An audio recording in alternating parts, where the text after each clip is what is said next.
Billo with a short story, Rabbit Prophet by William L. Ramseyer. You may not believe the story of the Rabbit Prophet. At first, I had trouble believing it myself. Rabbits rarely speak to us, out of shyness, I guess. Rarely tell us what they're thinking or feeling. It's hard to know the truth, so I investigated. These particular rabbits lived standard rabbit lives, trying like all living creatures to last as long as they could, risking their precious rabbit skins only in fights over mates or in the constant search for edible weeds. Because they have no substantial defenses except the power of their overgrown rear legs, they constantly ran and hopped, searching for food to replace the energy that they used up in all that running and hopping, the typical rabbit race that is so well known to us also. These particular rabbits bragged about their system of tunnels and holes, an old network with historical landmarks that smelled of generations of rabbit droppings. They had a social order too, talked to one another with idiotic noises, odors, and movements of their bodies. But of course you've read Simpson's classic, although flawed, study of rabbit nose twitchings and foot stampings. This once proud civilization did produce one rabbit of note. I'll call him Long Eye. His actual rabbit name would remind you of the dentist's office, even if I could duplicate the sound. Unlike the other rabbits who would scurry to their hole at the slightest noise and who feared being out in the open away from overhanging vegetation, Long Eye sought out the bare mounds and hills where he would park himself and stare out across the fields. Long Eye had another interesting trait. One of his rear feet was substantially longer than the other. As a result, when he became excited, he would run in circles. I don't believe that has anything to do with this story, but I want you to have all the facts so that you can judge for yourself.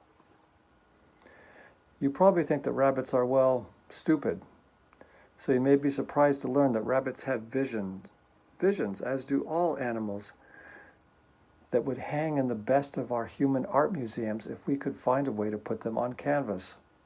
And while rabbits often understand the world around them through pure, raw feelings, they also perceive the same world through visions. A typical rabbit vision might include a huge dark owl with giant eagle claws and fierce glowing red eyes, half dog, half coyote monsters, snakes with wings and claws. Most rabbit visions include claws.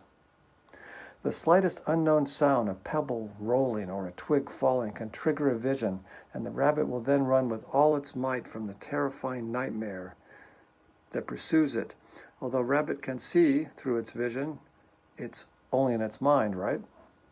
The world behind a vision looks pale, insignificant, unreal. Angels visit also. Glowing rabbits with giant sex organs that hang in the air, licking their beautiful fur, calling softly, almost singing. Long Eye sat on his mountain every day, stared at the distant hills, and had his own visions. Visions different from those of the other rabbits. He thought of his lofty viewing point as a mountain. We would hardly call it a hill. This mountain had one tree, straight and leafless, actually a disconnected telephone pole, the brown remains of last year's weeds, and a section of abandoned wooden cattle fence. Occasionally he would come down to see his girlfriends. Rabbits love making love, as shown by the old rabbit adage, quote, "Rabbits are lovers, not fighters," unquote. Covering the countryside with new young rabbits ensured the survival of the community, much to the continuing delight of owls, hawks, and coyotes. But rabbits never thought about that. They just followed their angelic visions and enjoyed their life as best they could before their little cloud of EM dispersed. Now Long Eye, with his rich fur and huge feet, even if one was much bigger than the other, attracted many female rabbits and had fathered a substantial percentage of the rabbit community. His performance led to rumors that he had access to some spiritual power up on the mountain, but when other males tried to climb it, he would drive them back down. Eventually, other rabbits would gather each day at the base of the mountain and watch Longeye stare off at something on the horizon. I suppose, if you want to know the truth, that you and I would probably think of Longeye as a mystic. He was, in fact, one of the great rabbit mystics of all time. He rejected all of the lesser visions that came to him. For example, 6 winged hawks that hurtled down with gaping mouths and waited until he saw instead a couple of crows landing on the fence. He came to ignore ordinary noises and the demons they created, a woodpecker tapping or the wind moving the treetops. In short, through the power of his meditations, he learned to see through the lesser illusions that clouded the minds of other rabbits. In his state of great clarity and calmness, the truth came to Longeye. A great shining metal box that appeared in the night. A huge rabbit head stuck out of the top of the box with ears that stretched to the clouds and eyes that shone out in 2 bright red beams. It had 4 huge black tires in the back, and in the front, large rabbit feet with claws, sharpened to fine points, each claw twice as big as Longeye and glistening in the moonlight. Longeye waited patiently for it to disappear. It didn't, so he knew it for the truth. That dawn, Longeye followed the great vision down from the mountain. The earth shook, but strangely the other rabbits seemed unaffected by the truth. So Longeye bit, kicked, leaped in the air, and ran in circles, explaining the truth to them. At first the other rabbits didn't understand, but gradually they began to comprehend the vision that Longeye had seen.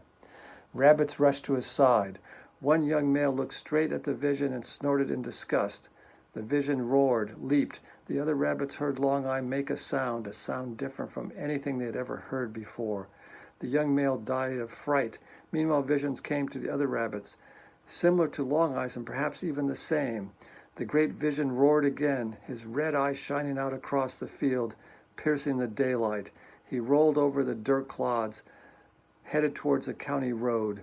Longeye and the other rabbits followed, and for more than an hour the procession moved forward. They came across 3 men building a new fence. No cars had yet passed, but now a rumble came from over the hill in front of them. The rabbit saw visions of horrible things and turned to run. The great vision pivoted his head and bared his teeth. Flame spit out of its mouth. 2 faithless rabbits lay dead in the wood. There was blood on Longeye's claws. The army continued forward. A 2-ton dumpster carrying a load of fence posts came over the hill. The great vision held out his claws. They glistened in the sun as he rolled up the hill to meet the truck. One of the men at the fence shouted and pointed at the road. The truck crested the hill and headed down. The great vision rose up on its hind wheels to meet it. What happens then? Well, that depends on who tells the story. The truck driver slammed on the brakes. Too late. The truck rolled over the rabbits, crushing many of them under its huge wheels with a series of thunks, swishes, pops. But Red Eye saw none of this. He followed the great vision through the truck, or under it. Less rabbits now. They turned and followed the great vision towards the 3 workmen standing in front of the fence. The men laughed until a rabbit leaped on a man's pants leg. Then they swore, grabbed loose fence boards, and began beating on the rabbits swarming around them. The great vision fought like a demon. The workmen's faces wrinkled in terror as the rabbits clawed at their boots, leaped for their throats. One man toppled under the weight of rabbits, jumping against his chest. Fur and blood flowed over him, clawing at the side of his face and neck. Another man found a crowbar. The crack of rabbit bones soon drowned out the hiss of the great vision. The battle was fierce, the outcome uncertain, until the truck backed up and the 2 remaining men jumped in, shaking off the red balls of fur clinging to their legs. The truck rolled back and forth over the rabbits, staining the dusty soil red. Then the 3 men grabbed their co-worker who lay face down on the ground, slid him into the back of the truck, and drove off to town. They tell me that 1 man died and that another contracted the rage, but lived. Some people said rabbits had caused the strange rabbit. Some people said rabies had caused the strange rabbit attack. Others blamed some toxic substance that the rabbits ate. Anyway, that's the story, as they say. But why, you ask? What's the point of the rabbit's attack? What was the meaning of the great vision? Frankly, I don't know. I'm a scientist, not a mystic. The end.